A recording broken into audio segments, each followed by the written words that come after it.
Hi, welcome to week 30 of ChinaX Office Hours. I'm Peter Bohl. I'm here with Philip Gant, who's been working with us for a year now, over a year, on ChinaX. And we want to talk with you today about this past module on Christianity and the Taiping Rebellion, or what in China is known as the Taiping Tianguo, the heavenly kingdom of great peace. Now, one of the things, Philip, that we asked people to do was listen to the song Onward Christian Soldiers. Right. And make something up. What do you make of that song?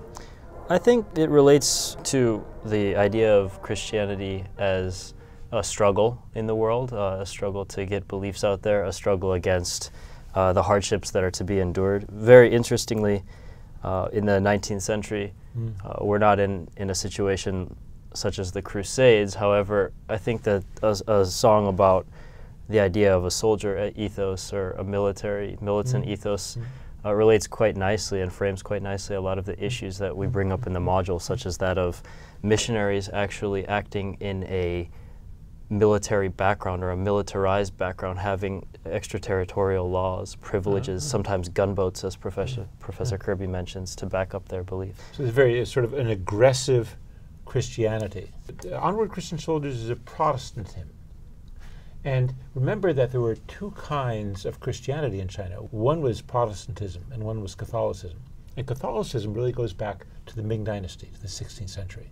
And Protestantism, which Onward Christian Soldiers is part of, is really I guess we'd have to say, a 19th century form of Christianity in the Chinese context. Right. We have an announcement for you. That is that the transcript for week 28, the Chinese language transcript, will be available soon, and lots of thanks to our volunteers who made this possible. I hear we've invited people to upload videos. Is that right? Right. We've released a video of 3 ChinaXers sharing their learning experiences. So thank you to Lindsay, Jeff, and Paul for participating.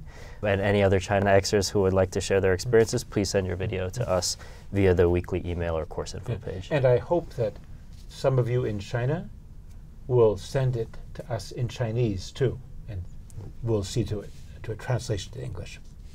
Let's see. There are some questions. Yes, we had quite a number of interesting questions from the learners.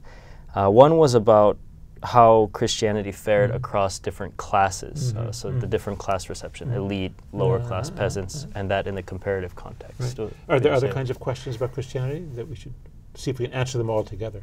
Absolutely. Some questions about the enforcement of beliefs in the Taiping Kingdom. How do these Christian beliefs, which differ from other Christian beliefs, get enforced through the political structure? We had another question about how these beliefs relate in general, how people in China at the time related to foreign sources of belief or religion. Okay, good. So I think the general answer that I want to give to that is that when we think about Christianity in China, we're thinking about what is clearly a foreign religion coming in. Right. And we make an assumption, I think, that if it's foreign, it's going to be opposed. And it's true that some people oppose it because it's foreign. Right. The same thing happened with Buddhism centuries before. Certain leading kinds of people opposed it at first because it was foreign and thus a threat to their own position. And yet Buddhism eventually becomes successful, even with leaders, political leaders, and eventually with the common people. But it seems to start at the top first. Right. And that seems to have been true of Christianity as well. If we look back into the Ming, the early missionaries, Catholic missionaries, really aim at talking to the literati, talking to officials and trying to convert them. And even when they get into local society, they need to get the support of the local elites. Right. So that what's interesting is that they do get support, right? That they're leading people at court who convert, local elites in some areas who convert, in Fujian, for example. Then the question is, what's the relationship to local officials, right? And what's the relationship to the common people, right, who are not elite? And I think actually that the issue of it being foreign is not so important. I think that in fact a religion that's marginal at first may have a lot of appeal to people who themselves have been marginalized in their own society.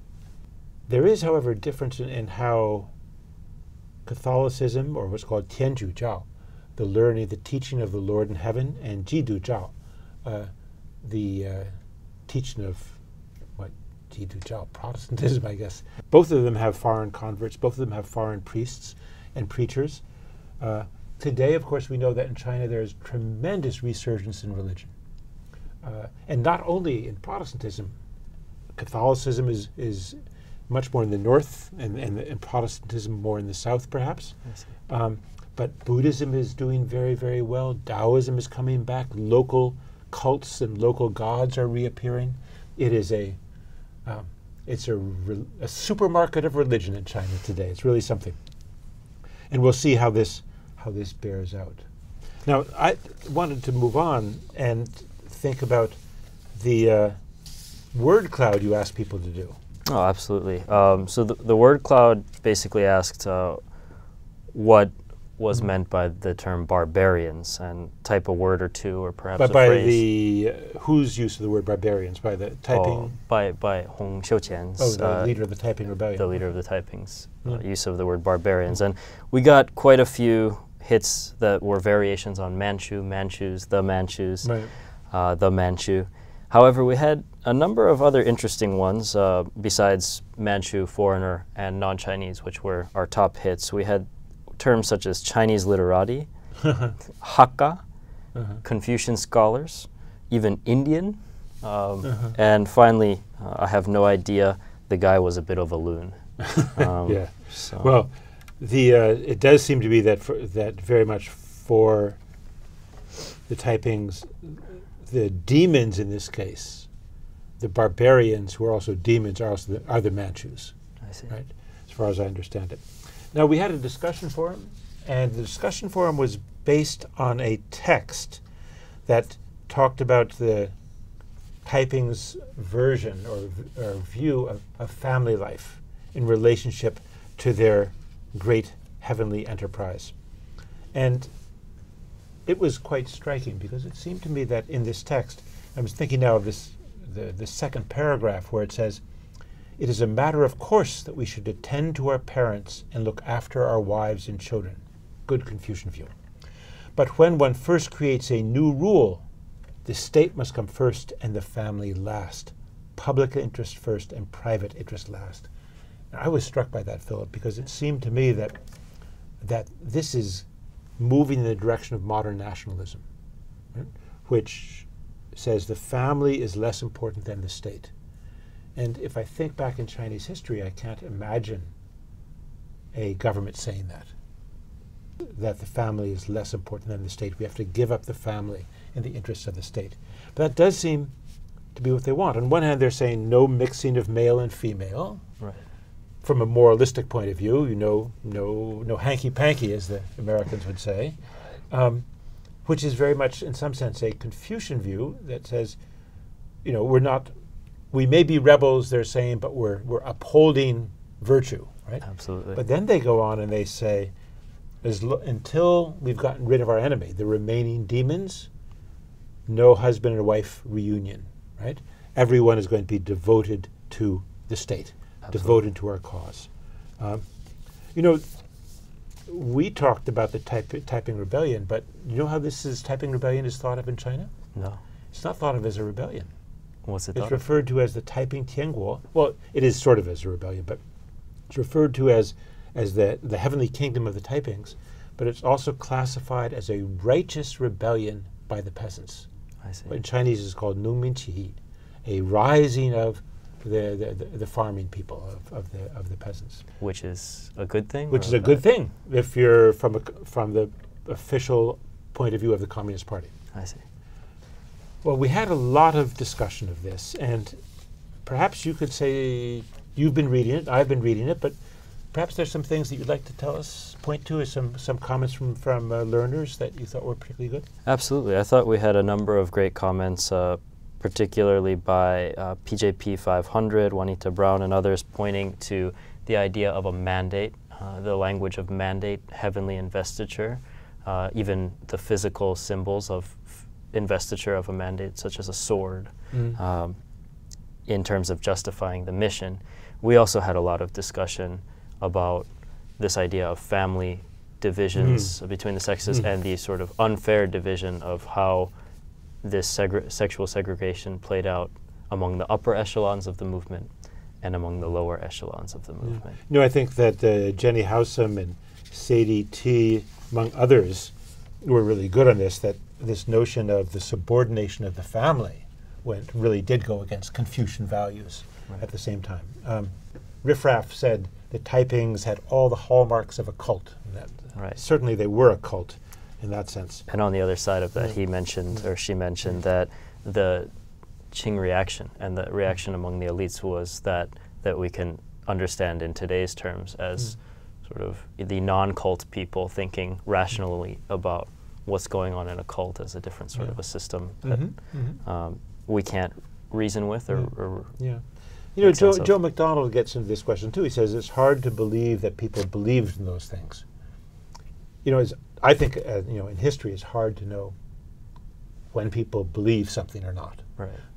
We just have to go by what they do and their actions. And clearly, large numbers of people were involved in these rebellions, and very large numbers of people died because of the rebellions, as infrastructure broke down, as people starved, as well as by battle. I think that part of the answer that Joe McDonald and DM Core 10 gave as to this problem was the point about self-interest. And so where Joe McDonald says a lot of the elites' behavior can be explained, the conservatism and anti-Taiping movement behavior of the elites can be explained in terms of simple self-interest, wanting to keep what you've got. DM Core takes the sort of opposite, not the opposite view, but a different lens on the problem, and says a lot of what motivated people to believe these things was the point about poverty, hardship becoming, public poverty and hardship becoming personal, private. And so it's easy for the private beliefs in the private sphere to take on a more public-oriented view of things and behaviors. F.J. Murray also talks about the sort of the conditions of the time as something that led people to join, to rebel. The desperate times call for desperate measures. You know, there was, this rebellion was eventually suppressed after tremendous loss of life, whole cities destroyed. I think the great city of Hangzhou in Zhejiang, there's very little that dates from before this rebellion. And yet, the rebellion marks a couple things: the notion of subordination of family, the importation of a new Western doctrine as the guiding principles of a rebellion, it being interpreted by the participants in their own way for their own interests. And if we look at what's going to happen in the intellectual life of China from this point on, the idea of coming to terms with the West is really is a central thread that will run through things. And one of the learners asked us, who were the major thinkers? And I thought I'd mention two. One is Yan Fu, who starts to translate a number of the great works of Western social theory from the 19th century. I see. And the other is Zhang Zhidong. And Zhang Zhidong is associated with a kind of reaction to the rise of all this Western knowledge and learning. And he comes up with the argument of what's called 中学为体, 西学为用, that Chinese learning should be the substance and Western learning is just for the application, which something that we should keep our values but use Western techniques and tools. Well, it turns out that it's not so easy to divide substance and function, substance and use, right? That when you start to take on new tools, you start to actually change how you behave and how you think. Well, that's all for this week. We look forward to seeing you again for Office Hours 31 next week. Thanks a lot. Thank you.